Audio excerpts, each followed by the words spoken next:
अमीर उल मोमिनीन सैयदना फारूक आज़म सहाबा में सबसे ज्यादा तगड़ा और रसूल पसंद आदमी, गुस्से के लिहाज से सबसे तगड़े हैं, जल्दी गुस्सा आता है। एक शख्स कहता है मेरी भारे तगड़े कबीले में शादी हो गई, बीवी मेरी बड़ी सख्त थी, उसके लबो लहजे में बड़ी सख्ती थी। वो कबीला बड़ा मालदार था तो मैं बात नहीं करता था। एक दिन मेरी बीवी ने बड़े सख्त जुमले कहे तो मैं जनाबे उमर के पास आ गया। तवज्जो है आप दोस्तों की? कहते हजरत उमर के पास आया तो मैंने दरवाजे पर दस्तक दी, बीवी की शिकायत करने आया कि जरा मेहरबानी करें। तो कहते जनाबे उमर अंदर से उठे तो उनकी जौजा बोलने लगी, कहने लगी बस आ गया आपको कोई बुलाने वाला, अभी 5 मिनट नहीं हुए थे आपको आए, सारा दिन आप मस्जिद में रहते, सारी रात आप चेहरे पे नकाब डाल के गलियों में घूमते, इतनी ड्यूटी आप करते हैं, घर ये मेरा अकेली का है, बच्चे मेरे तलाक है, आपको कुछ ख्याल होना चाहिए, कुछ तवज्जो करें। वो शख्स कहते हैं वो बीबी बोलती रही और जनाबे उमर हंसते रहे और उनकी मुस्कुराहट भी मैं सुन रहा था।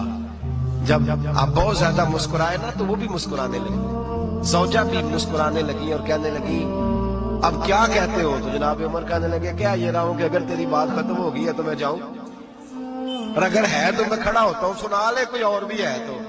ये बात कह के बाहर आए ना जनाब सैयदना उमर फारूक, तो वो शख्स खड़ा था, आपने फरमाया कैसे आए हो? कहने लगा हजरत जी मेरी एडी तो नहीं डाटी, मैं तो आया था अपनी बात करने, तो ये तो लफ्ज ज्यादा सख्त है, वो इतनी सख्त नहीं है जितनी ये है, जरा कबीला सख्त है तो मैं शिकायत करने आया था, तो ये तो आपका मामला भी उसी तरह का है। जनाब उमर का जो जवाब है बड़ा कीमती है।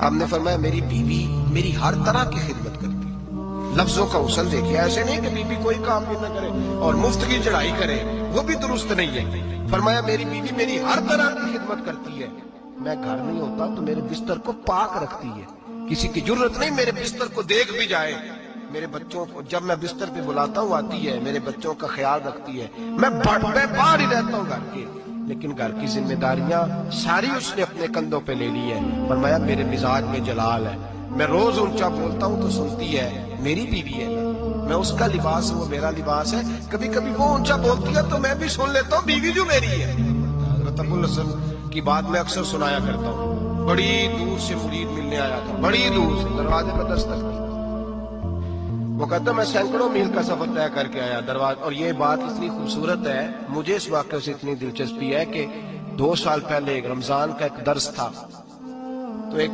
साहब कहते हैं मैं आप वो बात बयान कर रहे थे तो मैं स्टाम लेने आया था कखड़ से बीवी को तलाक देने की, आप बात कर रहे थे तो मैंने ये बात सुनी, बस मैंने समझा मेरी बात कर रहे, सारे मुझे कहते थे मान जा, मेरा सास ससुर भी मिन्नत करते थे, मैं नहीं मानता था, आपकी बात सुन के मैं राजी हो गया और मैं उसको ले आया। हज़रत अबुल हसन कहते हैं बीवी जरा मिजाज की सख्त थी, किरदार की बड़ी उम्दा पर लफ्जों की तुर्श थी, तल्ख जुमले बोलती थी, तो मुरीद मिलने आया बड़ी दूर से, बस्ता दरवाजे पर दस्तक दी, कौन है? कहा मैं हजरत का अकीदतमंद हूं, मिलने आया हूं। तो उसने कहा कि वो किसी जंगल में अल्लाह अल्लाह कर रहा होगा, तू भी वेला ही है जिस तरह वो वेला है, फारग है बिल्कुल तू भी उसी की तरह का, कहीं जंगल में होगा वो हु करता, जा तू भी बैठ जा पास जाके, सारे फारग उसी के पास बैठे रहते हैं। हजरत अबुल, और ये कौन है? महमूद गजनवी के पीर है। महमूद गजनवी को कुर्ता दिया, कहा मुश्किल पड़ जाए तो मेरे कुर्ते के वसीले से दुआ करना, अल्लाह हल कर देगा। महमूद गजनवी कहता है सोमनाथ के मंदिर नहीं फतह होते थे, जब मैं थक गया हमले कर करके तो मैंने अपने पीर का कुर्ता सामने रख के दुआ मांगी, फतह हो गई।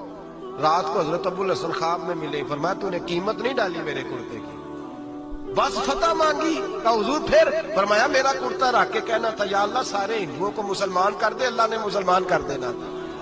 इतना बड़ा शख्स, और घर में हाल क्या है, दस्तक दी तो बीबी कह दिया कौन है? कहा मिलने आया था, तू भी फारग है?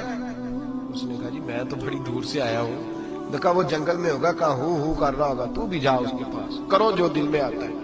तो कहते मैंने कहा कुछ भी नहीं बेचारा, जिसका घर ही हाल कोई नहीं, तो कुछ भी नहीं है, कोई शय नहीं, छोड़ो, लेकिन अब आया हूं बड़ी दूर से तो मिलना तो पड़ेगा। कहते मैंने जंगल की तरफ मुंह किया, शाम हो रही थी तो शेर में बैठे हुए, शेर में बैठे आ रहे, फिर मेरे दिल में ख्याल आया कि बीवी राम होती नहीं और शेर को लगाम डाली हुई है, क्या बस आया। तो फरमाते हैं नीचे उतरे तो फरमाने लगे कि सारी आदतें अच्छी हैं, जुबान की नहीं अच्छी, सारी आदतें, मैंने बताया नहीं, खुद बोले सारी आदतें अच्छी हैं, जुबान की नहीं अच्छी, और मुझे पता है मैंने निकाल दी तो कोई रखेगा भी नहीं, किसी के साथ गुजारा नहीं कर सकती, मेरा तो हो रहा, कोई नहीं रखेगा।